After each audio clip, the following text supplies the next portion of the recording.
Bulatkan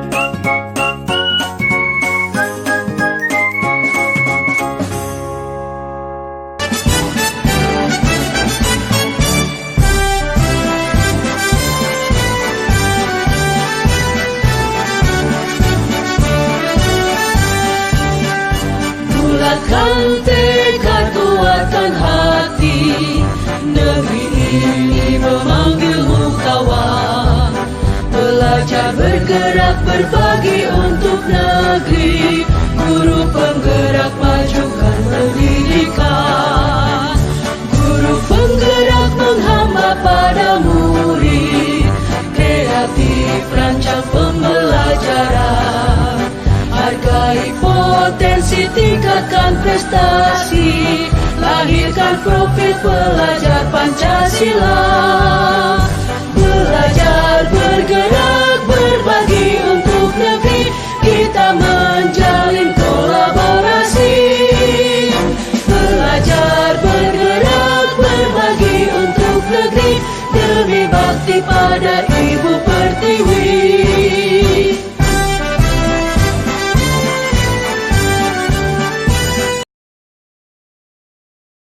Bismillahirrahmanirrahim. Assalamualaikum warahmatullahi wabarakatuh. Waalaikumsalam warahmatullahi wabarakatuh. Yang terhormat Ibu Haja Gusdiani selaku Kepala Sekolah SD Impres Macini Ayo, dan yang terhormat Bapak Ibu Guru SD Impres Macini Ayo, serta mahasiswa Merdeka Belajar.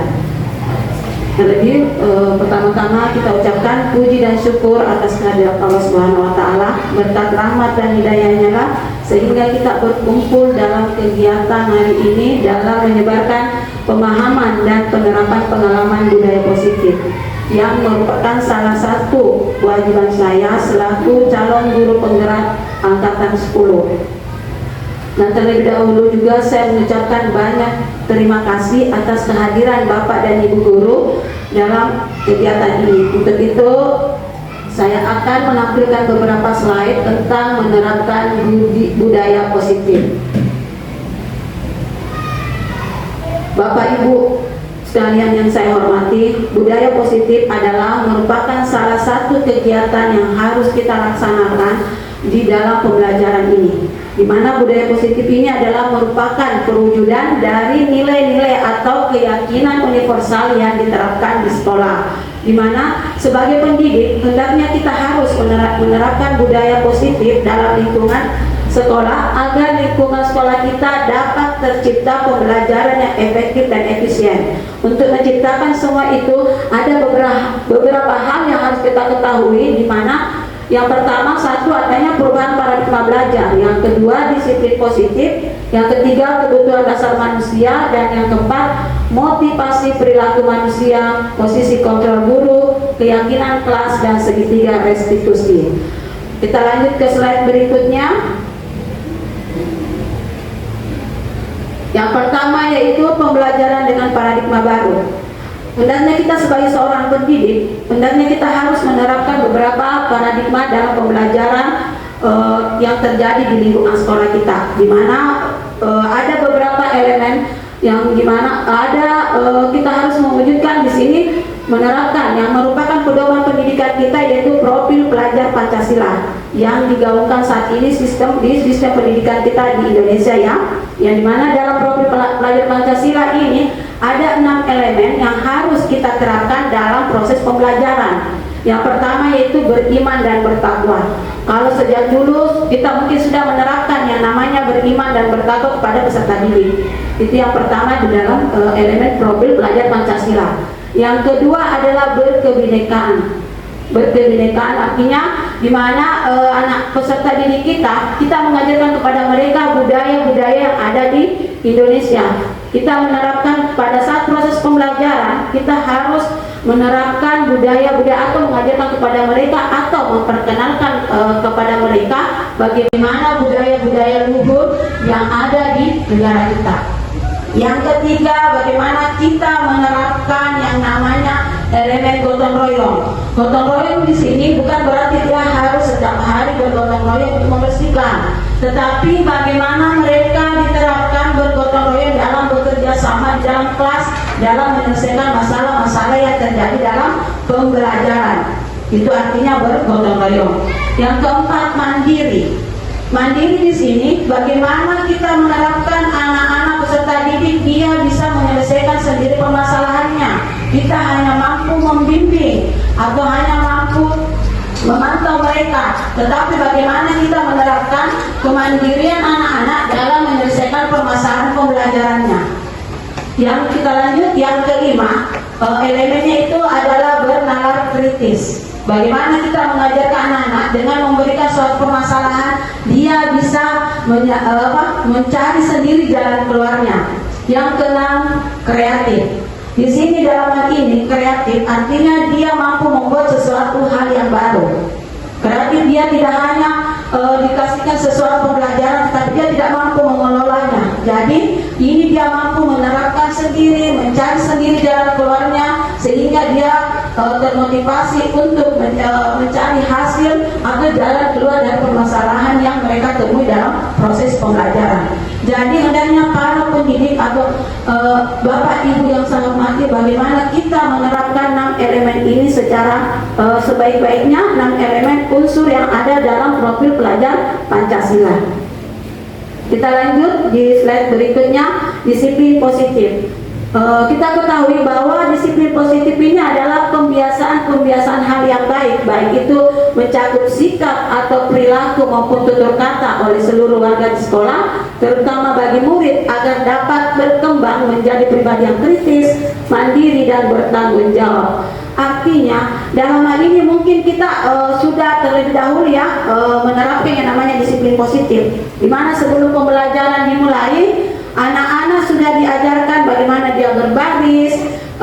Pada saat dia memasuki pembelajaran diajarkan bagaimana berdoa, bagaimana setelah pembelajaran berlangsung atau setelah menyelesaikan pembelajaran bagaimana dia berdoa sebelum pulang. Itu merupakan salah satu kebiasaan yang kita terapkan, yang itu adalah merupakan salah satu disiplin positif.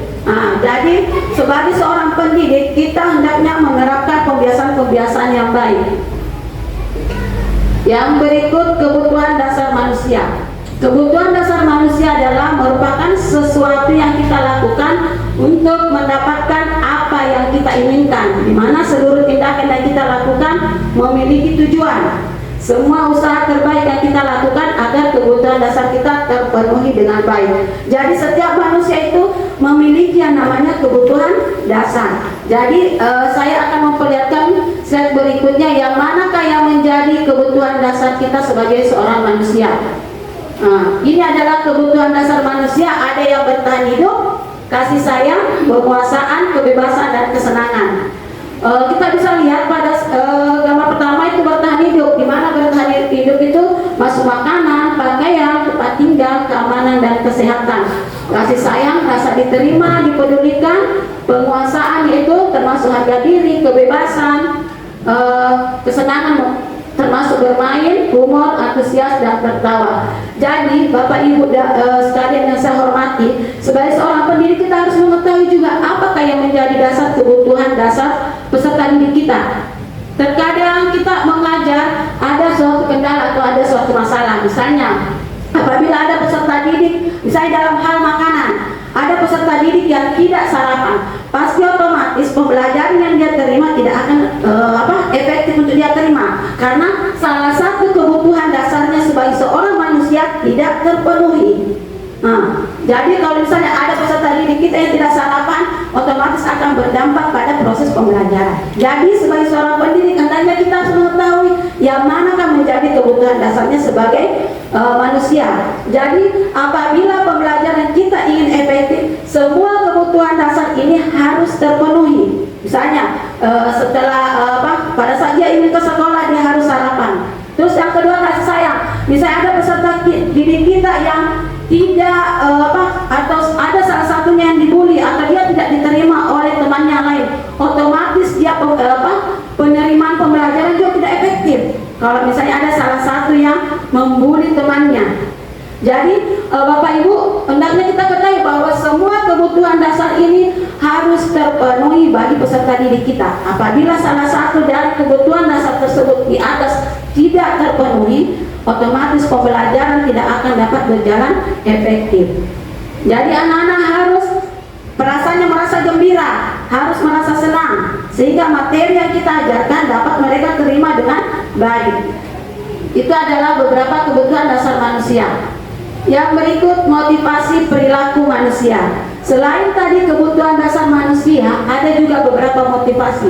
Jadi ini yang harus kita pahami, harus kita cerna dengan baik, bahwa ada motivasi itu, ada hukuman, ada konsekuensi, ada restitusi. Hukuman, terkadang kita memberikan hukuman itu adalah merupakan tidak terencana, atau tiba-tiba murid tidak tahu apa yang akan terjadi. Yang ketiga adalah bersifat satu arah. Maksudnya di sini hanya guru yang memutuskan. Kira-kira bagus tidak kalau hanya guru yang memutuskan? Tidak. Jadi ini adalah sifat dari hukuman. Yang kedua adalah berupa hukuman fisik atau psikis. Ini yang terkadang kita lupa atau terkadang itu kita sering terapkan, padahal sebenarnya itu sangat tidak efektif untuk kita terapkan di kelas. Yang berikut adalah konsekuensi. Kalau konsekuensi itu terencana atau disepakati sesuai peraturan, artinya ada kesepakatan sebelumnya, jadi mereka akan mendapatkan konsekuensi. Terus yang berikutnya, murid tetap dibuat tidak nyaman. Terkadang kita membuat, misalnya, oke, kita setuju ya bahwa kalau misalnya kita berbuat seperti ini akan mendapatkan konsekuensi. Terkadang guru yang merasa nyaman, tetapi murid tidak merasa nyaman atas keputusan yang telah kita buat. Itu artinya hanya satu arah yang dirasakan kenyamanan. Walaupun mungkin murid itu tidak mampu untuk mengatakannya, mungkin karena dia takut sama gurunya, jadi dia hanya mengiyakan. Yang berikut, sikap guru selalu memonitor murid. Jadi kalau kita menerapkan yang namanya konsekuensi, hanya guru yang menjadi dasarnya, atau hanya guru yang berperan serta dia yang menentukan tanpa mempedulikan bagaimana keputusan peserta didik. Itu kalau konsekuensi. Yang berikut adalah restitusi. Restitusi di sini adalah proses menciptakan kondisi bagi murid untuk memperbaiki kesalahan. Yang kedua adalah proses kolaboratif yang mengajarkan murid untuk mencari solusi sendiri. Maksud dari restitusi di sini adalah bagaimana kita sebagai seorang pendidik, kita harus menyadarkan dulu peserta didik kita apa kesalahannya. Kenapa jangan langsung menjudge, oh kamu seperti ini. Kita harus menyadarkan dulu apa kira-kira kesalahan yang telah dibuat, dan kita harus menjelaskan apa kira-kira dampak dari kesalahan yang mereka buat. Jadi mereka sendiri yang mencarikan apa arti dari kesalahannya tersebut. Kalau restitusi, jadi dari ketiga motivasi perilaku manusia ini, yang mana yang bagus kita lakukan? Restitusi ya. Jadi motivasi perilaku manusia sebagai seorang pendidik yang bagus kita lakukan adalah restitusi. Bagaimana kita menciptakan kondisi agar setiap kesalahan yang dilakukan oleh murid, mereka bisa memperbaiki diri sendiri tanpa kita harus memantau mereka. Kita cuma menyadarkan atau kita cuma menstabilkan bagaimana keadaannya, bahwa apa yang dilakukannya tersebut tidak sepenuhnya benar, dan kita mencarikan alasannya, kira-kira apa alasannya dan bagaimana jalan keluar dari permasalahan yang mereka lakukan. Kan terkadang kita sebagai seorang pendidik, saya sendiri secara pribadi terkadang hanya menerapkan yang namanya motivasi perilaku hukuman, perilaku konsekuensi, sehingga hasil yang saya harapkan tidak sesuai dengan tujuan yang saya inginkan, karena saya tidak pernah memang menerapkan yang namanya proses restitusi. Kita lanjut ke slide berikutnya. Yang berikut adalah posisi kontrol guru. Jadi sebagai seorang guru ada 5 kontrol yang terkadang kita lakukan. Yang pertama adalah sebagai penghukum, sebagai pembuat merasa bersalah, sebagai teman, sebagai pemantau, dan sebagai manajer. Kalau penghukum, kira-kira sering kita lakukan. Kalau setiap apabila murid kita berbuat kesalahan, pasti jalan satu-satunya atau jalan keluarnya pasti kita menghukum. Ya. Kalau yang kedua adalah pembuat merasa bersalah. Terkadang kita, kalau memang itu salah kok. Terkadang kita aja seperti itu, walaupun kita tidak menghukumnya secara fisik, tetapi kita menghukumnya secara mental. Justru itu sangat tidak bagus untuk kita lakukan. Itulah pembuat merasa bersalah. Sebagai juga teman, sebenarnya sebagai kontrol kita sebagai teman juga itu sebenarnya tidak bagus, karena terkadang anak-anak bilang,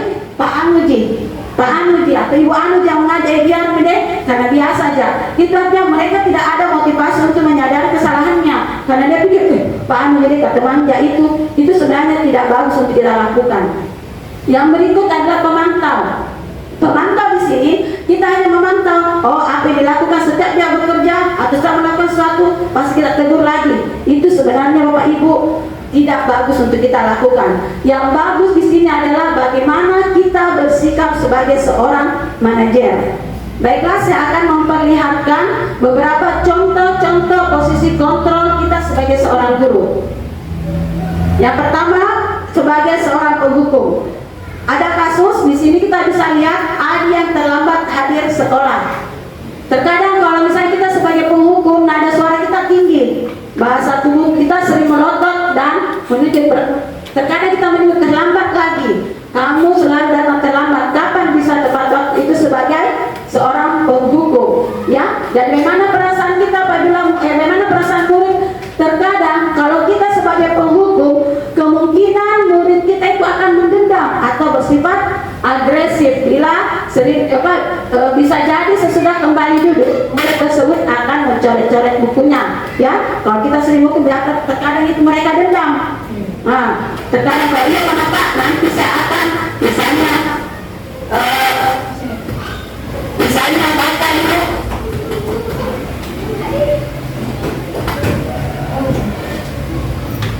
mereka terkadang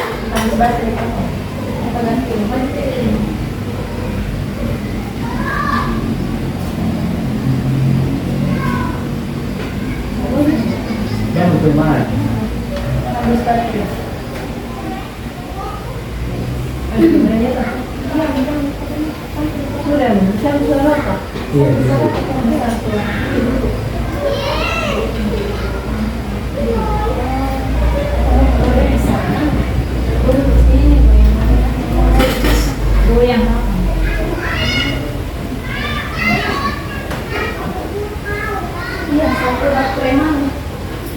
Oh gitu.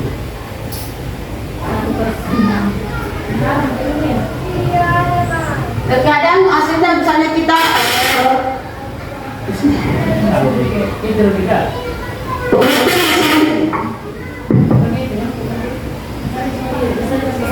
kemungkinan misalnya kita murid atau mendendam, ya, bersifat agresif. Bila terkadang itu anak-anak apabila kita sering memarahi mereka, itu merasa mereka dendam. Begitu sebagai seorang guru, hendaknya kita tidak menerapkan yang namanya sifat dari penghukum. Yang berikut, slide berikut, yaitu membuat merasa bersalah. Jadi kata-kata yang sering kita lontarkan seperti ini, adik kamu ini bagaimana ya? Kamu sudah berjanji dengan ibu tidak akan terlambat lagi. Kamu kenapa? Ya, saya senang sekali mengecewakan ibu. Jadi perasaan anak-anak pada saat kita membuat perasaan bersalah itu, murid itu akan merasa bersalah. Itu yang saya katakan bahwa mental mereka akan down, ya. Karena mereka merasa, oh saya sudah apalagi kalau misalnya pada saat kita memarahi mereka, itu apalagi kalau ada teman-temannya, mereka merasa mentalnya itu jatuh, ya. Jadi kita diharapkan jangan membuat merasa menjadi pendidik yang membuat merasa bersalah.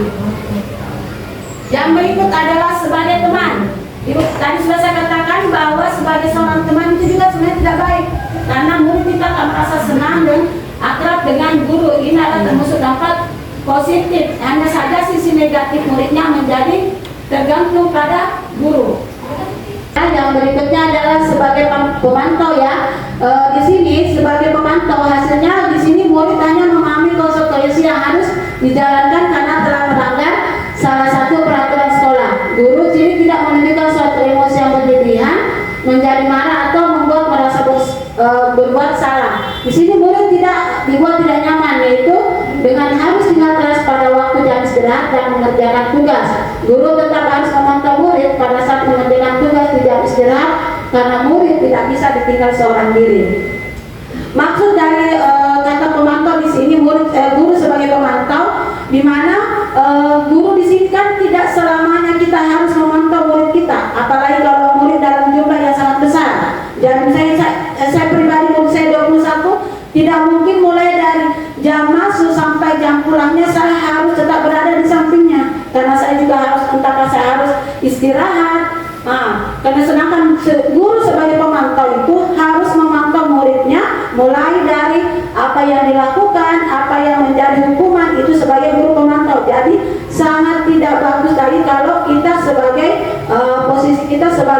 pemantau. Jadi posisi yang paling bagus itu adalah sebagai manajer. Ya, di sini manajer, ada percakapannya di sini bahwa nada suara atau bahasa tubuhnya tidak kaku. Artinya dia perpaduan antara teman, antara pemantau. Di sini kita berteman, tetapi kita juga sebagai pemantau. Dan bagaimana misalnya dalam kasus terlambatnya adik ke sekolah, hendaknya kita menanyakan dulu apa yang menjadi dasar mereka sehingga terlambat masuk ke sekolah. Kita bisa menanyakan apa alasannya, apakah bagaimana kira-kira masalah yang dia timbulkan atau masalah keterlambatannya, bagaimana kira-kira kita sesama murid itu bisa mencarikan jalan keluar dari permasalahannya tersebut. Ya, dan sini pada posisi manajer itu hendaknya seorang guru itu sebaiknya tidak sebaiknya tulus, tidak perlu marah, dan kita tidak perlu meninggikan suara. Di sini kan sebagai seorang teman. Nah, pada saat itu kita bagaimana mengajak murid kita agar mereka sedih, agar mereka menyesali bahwa apa yang dia lakukan itu sebenarnya salah. Tetapi setelah mereka menyesali kesalahannya, kita merangkul mereka. Bagaimana kira-kira solusi dari permasalahan yang mereka lakukan. Tapi terkadang kita sebagai pendidik hanya bisa menyalahkan peserta didik kita bahwa kamu memang salah. Padahal sebenarnya kita sebagai seorang pendidik, selain kita membimbing dan mengajarkan masalah pengetahuan kepada peserta didik kita, bagaimana kita juga harus bisa memahami apa yang menjadi permasalahan mereka. Bagaimana kita bisa memahami perasaan mereka, bagaimana kita bersama-sama mencari solusi terbaik dari permasalahan yang mereka hadapi. Jadi itu tadi, jadi saya akan bertanya, kalau misalnya posisi kita, saya kecewa sekali dengan kamu, kira-kira posisi kontrol apa yang ada pada kalimat di atas? Saya kecewa sekali dengan kamu. Posisi apakah? Apakah dia pemantau? Apakah dia sebagai teman?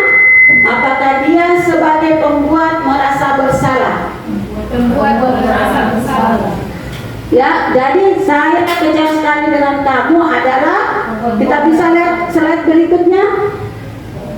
Ya, jadi pada saat kita mengatakan saya kecewa sekali sama kamu, itu kita berada posisi sebagai pembuat rasa bersalah. Jadi hendaknya kita sebagai seorang pendidik jangan sekali-sekali kita mengatakan bahwa saya sangat kecewa sama kamu, karena itu akan membuat mental dari peserta didik kita akan down.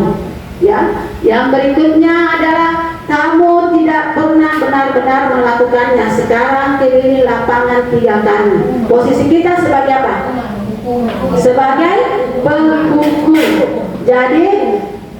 Jadi posisi kita kalau kita menghukum anak-anak seperti itu adalah posisi kontrol kita sebagai penghukum.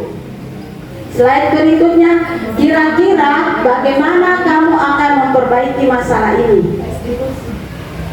Posisi apa yang kira-kira kita lakukan pada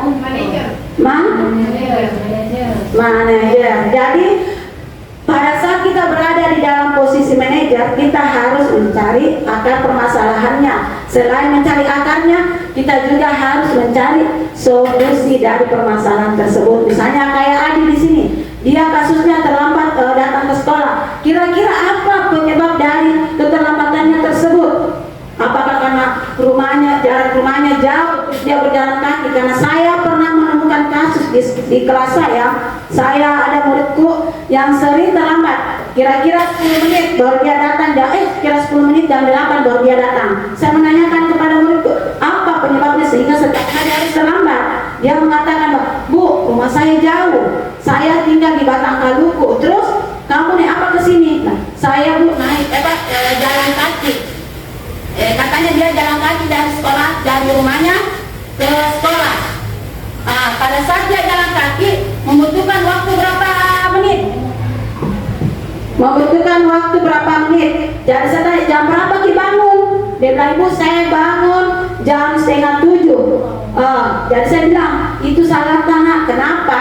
Kita tahu bahwa perjalanan dari itu setengah jam, membutuhkan waktu setengah jam. Hendaknya kita bangun jam 6. Jam 6 karena kan pas kita mau sarapan, mau mandi, itu membutuhkan juga waktu. Membutuhkan waktu. Jadi saya menyuruh anak saya untuk bangun jam 6. Jadi alhamdulillah dia bangun jam 6 jam. Pada saat dia di sini tiba jam 7 lewat. Jam 7 sebelum jam 7 20 menit. Jadi alhamdulillah tidak terlambat. Jadi kita harus menempatkan diri kita sebagai posisi manajer. Jangan datang muridnya terlambat. Maaf, kau itu tiap hari kau terlambat. Padahal kita tidak tahu apa kira-kira permasalahan yang dihadapi dengannya. Jadi kenapa kita tidak naik bentornya? Yang tidak bisa bentor di situ, baru tidak ada juga macamnya orang tuanya. Baiklah, kita lanjut ke berikutnya. Ayolah lakukan demi Bapak Ibu. Kira-kira posisi kontrol apa yang kita lakukan pada saat pernyataan di atas? Teman. Sebagai teman. Kita bisa lihat slide berikutnya. Ya, jadi kalau sebagai teman, kalau misalnya kita ada pada posisi teman, ayo lakukanlah. Jadi bisa saja mereka pada saat berikutnya dia mengulangi lagi. Oh, ternyata Pak ini zaman tidak apa-apa dibaca sama lain tidak ada yang tanya kira-kira apa permasalahan itu. Jadi selain posisi teman, bukan berarti kita tidak boleh akrab sama murid kita, tetapi kita selain akrab kita juga harus berlaku tegas dan disiplin. Jadi posisi yang terbaik kita adalah sebagai posisi manajer. Nah, kalau ini kamu terlambat 15 menit, apakah kamu sudah mengerti konsekuensi yang dilakukan bila terlambat? Posisi kok apa yang Mantau. mantau. Ya. Ya, jadi itu posisi memantau, maka bagaimana dia mengetahui apa yang akan dia lakukan. Ya, kita lihat slide berikutnya. Keyakinan kelas. Ya, ini yang paling penting ya, yang sebelum pembelajaran kita lakukan, ini yang terlebih dahulu kita laksanakan, yaitu keyakinan kelas. Jadi keyakinan kelas adalah merupakan kesepakatan kelas yang diyakini bersama guru dan murid dengan harapan dapat meningkatkan kedisiplinan murid. Keyakinan kelas berupa pernyataan universal dibuat dalam bentuk positif dan bersifat abstrak. Keyakinan kelas hendaknya tidak terlalu banyak sehingga mudah diingat dan dipahami. Semua kelas itu berkontribusi dalam pembuatan keyakinan kelas lewat kegiatan mengutarakan pendapat. Jadi yang saya sarankan kepada Bapak Ibu yang saya hormati, bagaimana apalagi kita ini sedang akan memasuki tahun ajaran baru ya. Sebelum kita memulai proses pembelajaran, terlebih dahulu kita juga harus membuat keyakinan kelas. Sebelum terbentuk keyakinan kelas, kita harus dulu membuat yang namanya kesepakatan kelas. Jadi beda antara kesepakatan kelas dengan keyakinan kelas. Kalau kesepakatan kelas bersifat individu, ya, kalau keyakinan kelas itu bersifat secara menyeluruh. Artinya jangan kita membuat kesepakatan kelas, maksudnya setiap peserta didik kita mengeluarkan kira-kira apa yang dia inginkan selama proses pembelajaran akan berlangsung selama 1 semester. Karena ingat, keyakinan kelas itu bisa berbeda-beda setiap semester. Kita bisa melihat nanti dari kebutuhannya, apa yang menjadi kebutuhannya. Jadi pada saat kita membuat kesepakatan kelas, kita menanyakan dulu kira-kira apa yang diinginkan. Karena terkadang ada secara pribadi lagi, Bu, saya tidak mau duduk dengan ini lagi, Bu. Kita menyuruh anak-anak kita untuk mengeluarkan apa yang menjadi keinginan mereka. Itu namanya kesepakatan kelas. Jadi kita membuat kesepakatan kelas, setiap peserta didik mengutarakan apa yang mereka inginkan, apa yang mereka butuhkan pada saat proses pembelajaran akan berlangsung. Misalnya, dia tidak ingin ada temannya yang sering membuli. Biasa itu terkadang kalau kelas 6 naik ke kelas 5 dia sering membuli. Pada saat dia naik ke kelas 6 dia menginginkan temannya tersebut tidak membuli. Nah, untuk itu itulah gunanya yang namanya kesepakatan kelas. Dari adanya kesepakatan kelas, kita akan membuat yang namanya keyakinan kelas. Dan misalnya semua per individu mengeluarkan pendapatnya, setelah ada ya kita menentukan yang manakah yang menjadi keyakinan kelas kita. Karena kan tidak mungkin semua kesepakatan kelas, misalnya kalau saya 21 orang, tidak mungkin kan 21 orang tersebut akan menjadi kesepakatan saya. Nah, jadi saya menyimpulkan yang manakah yang menjadi keyakinan kelas. Ini adalah contoh penerapan keyakinan kelas yang telah saya buat di kelas 6. Kita lanjut. Ini ada slide berikutnya adalah segitiga restitusi, adalah suatu proses dialog yang dijalankan guru atau orang tua dan dapat menghasilkan murid yang mandiri dan bertanggung jawab. Segitiga restitusi membantu murid memiliki tujuan, disiplin positif dan memperoleh ilmu. Jadi dalam membuat segitiga restitusi ada beberapa hal yang akan kita lakukan. Yang pertama adalah menanyakan keyakinan. Yang kedua jadi kita mau melakukan yang pertama adalah bagaimana kita menstabilkan identitas. Yaitu kamu bukan satu-satunya yang pernah melakukan ini. Setiap orang pasti pernah melakukannya. Setelah kita menstabilkan identitas, kita memvalidasi tindakan yang salah. Yang ketiga itu menanyakan keyakinan. Maksud dari segitiga restitusi sini adalah apabila kita menemukan masalah. Saya pernah menemukan satu kasus di kelas saya, ada anak yang itu kayak tadi, yang sering terlambat, ya, yang sering terlambat. Saya tidak langsung menjudge mereka, kenapa mereka terlambat, tetapi bagaimana saya yang awalnya saya lakukan menstabilkan identitasnya. Kira-kira saya bertanya sama mereka, berbuat salah itu adalah hal yang wajar. Saya menanyakan bahwa terlambat, ibu juga pernah sering terlambat.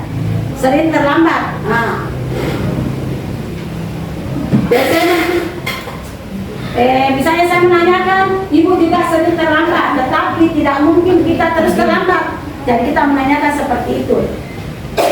Setelah itu kita validasi tindakan yang salah, karena kan kita sudah membuat keyakinan kelas. Artinya siapa yang terlambat akan mendapatkan konsekuensi. Berarti keyakinan kelas, ada salah satu keyakinan kelas yang dilanggarnya.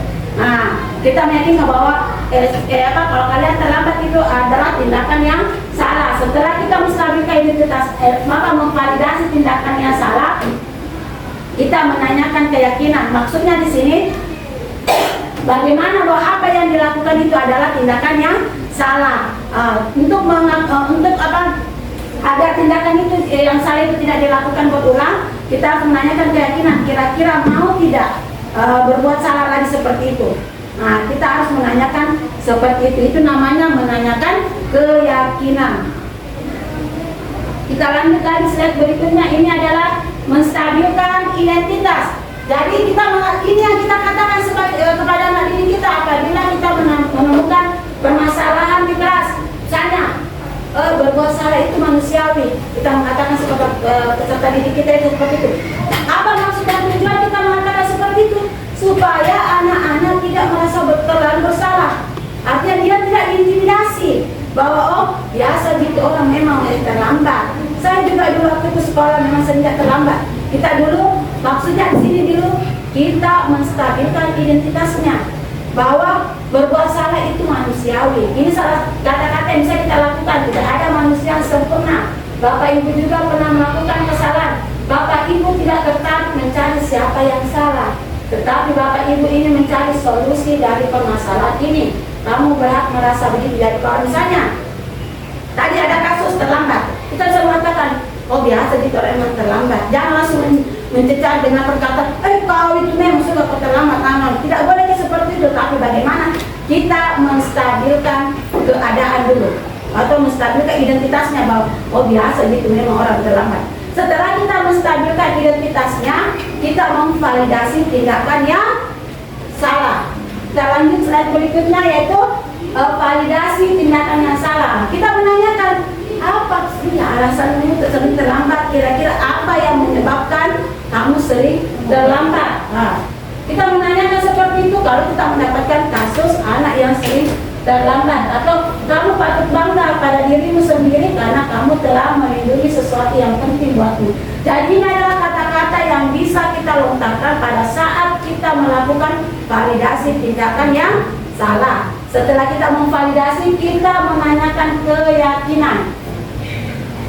Menanyakan keyakinan di sini kira-kira ini apa keyakinan kelas kita, ini apa yang kita telah sepakati, seperti apa gambaran kelas ideal menurut kamu mau jadi orang seperti apa. Kita menanyakan kembali, kan dari awal kita telah membuat keyakinan kelas. Nah, kita nanyakan lagi, dan kita sudah sepakat bahwa jam 7.30 semua peserta didik harus ada di dalam kelas. Jadi kita harus menanyakan keyakinan. Jadi dalam segitiga restitusi ini yang kita lakukan, kita bisa membantu anak-anak dalam mencari permasalahannya atau mencari jalan keluar dari permasalahan yang dilakukan.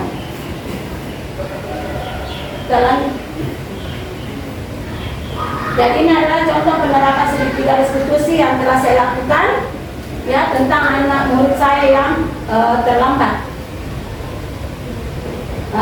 Terima kasih. Mungkin sampai di sini materi yang saya bawakan. Mungkin ada bapak dan ibu guru yang ingin bertanya atas pemaparan materi yang saya bawakan tadi.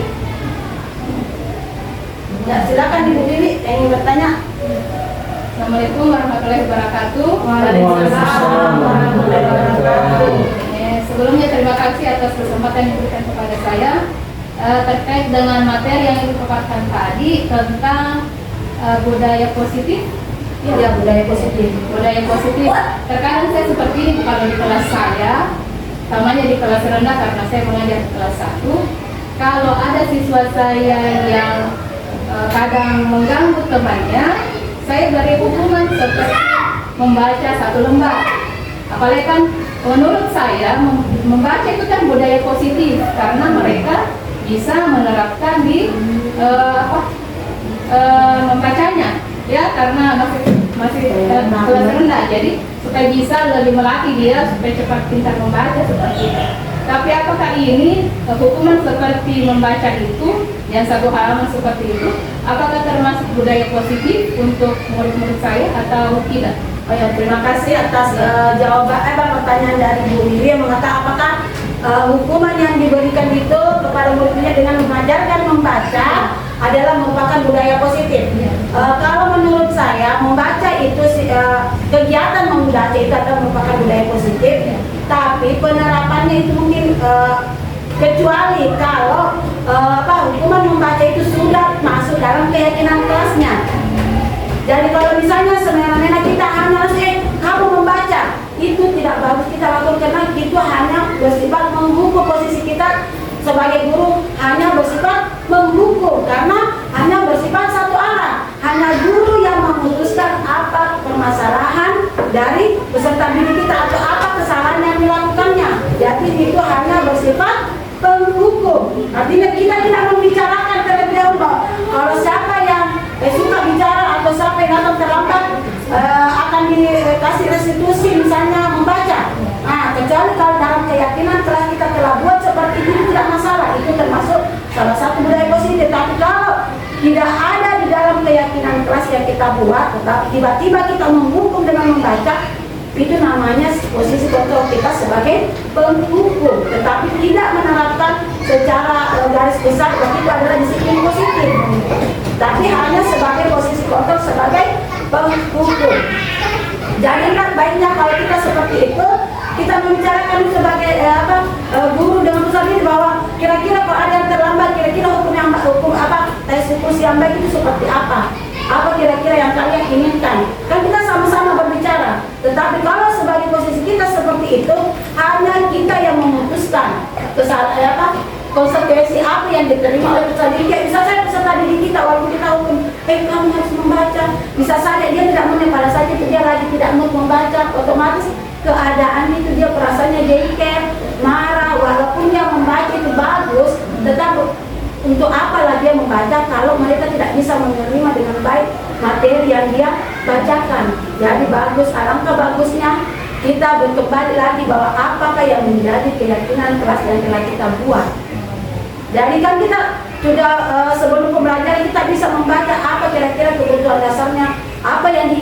menentukan apa kemauannya peserta didik kita. Jadi seperti itu atas pertanyaan dari Bu Dewi. Ada lagi yang ingin bertanya? Ya silakan Bu Novi. Assalamualaikum warahmatullahi wabarakatuh. Waalaikumsalam warahmatullahi wabarakatuh. Masih di sini saya ingin bertanya, apakah perbedaan antara hukuman dengan konsekuensinya? Oh ya, terima kasih. Terima kasih atas pertanyaan dari Bu Novi yang menanyakan apa perbedaan hukuman dan konsekuensi. Tadi kita bisa coba yang perbedaan antara hukuman dan konsekuensi. Kalau hukuman itu hanya bersifat satu arah. Kalau hukuman itu tiba-tiba kita lakukan, ya tidak ada pernyataan sebelumnya bahwa kita akan menghukum. Tetapi pada saat ada permasalahan kita langsung menghukum. Kalau konsekuensi sudah ada belakang ini yang akan saya lakukan. Jadi itu perbedaannya. Waktunya secara tiba-tiba kalau hukuman, kalau konsekuensi itu sudah ada pembicaraan dan ini sudah ada. Hukuman itu tidak terencana karena dia terjadi secara tiba-tiba. Muridnya tidak tahu apa yang akan terjadi pada saat dia melakukan kesalahan, kita langsung menghukum. Tidak ada kita. Tapi kalau konsekuensi itu sudah kita bicarakan terlebih dahulu bahwa kalau kita melakukan seperti ini, saya terkadang kita kalau tidak mengerjakan PR, saya akan menghukum menulis. Itu namanya konsekuensi. Tetapi murid tidak merasa nyaman karena pada saat dia melakukan menulis 2 lembar, otomatis kita akan melakukan selalu memonitor murid. Murid merasa tidak nyaman, ada guruku baru mau lakukan itu, ada konsekuensi. Coba kalau tidak ada, otomatis mereka akan berkeliaran. Itu namanya konsekuensi. Beda kalau restitusi. Karena jadi kalau misalnya ada permasalahan yang kita temukan di dalam kelas, hendaknya kita menerapkan yang namanya segitiga restitusi. Kita sudah tahu permasalahannya pada saat itu, kita sudah mencarikan jalan keluarnya, dan kita sudah menyelesaikan permasalahan pada saat itu. Jadi kalau konsekuensi dan hukuman itu hanya bersifat sementara. Pada saat itu mereka akan melakukan lagi kegiatan kesalahan yang berulang. Tapi pada saat kita menerapkan yang namanya segitiga restitusi, kita sudah bisa memahami apa yang menjadi kendala anak-anak dan kita mencari solusi dari permasalahan tersebut. Bagaimana Ibu Novi? Ya, terima kasih atas pertanyaan dari Bapak dan Ibu Guru. Mungkin karena waktu sudah menunjukkan pukul 11, untuk itu saya mengucapkan banyak-banyak terima kasih atas kesediaan Bapak dan Ibu Guru serta anak mahasiswa Merdeka Mengajar untuk menghadiri kegiatan pemahaman, menyebarkan pemahaman budaya positif. Untuk itu saya mengucapkan wabillahi taufiq wal hidayah. Wassalamualaikum warahmatullahi wabarakatuh.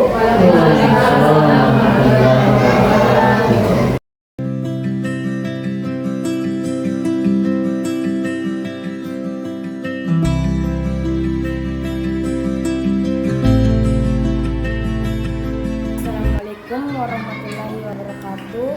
Alhamdulillah, perasaan saya yang muncul saat membuat keyakinan kelas adalah rasa antusiasme, semangat dan keinginan untuk berkontribusi dalam kehidupan sekolah dan membangun hubungan yang positif dengan teman-teman sekelas. Menyusun keyakinan kelas juga memberikan rasa bangga dan rasa memiliki terhadap kelas 6.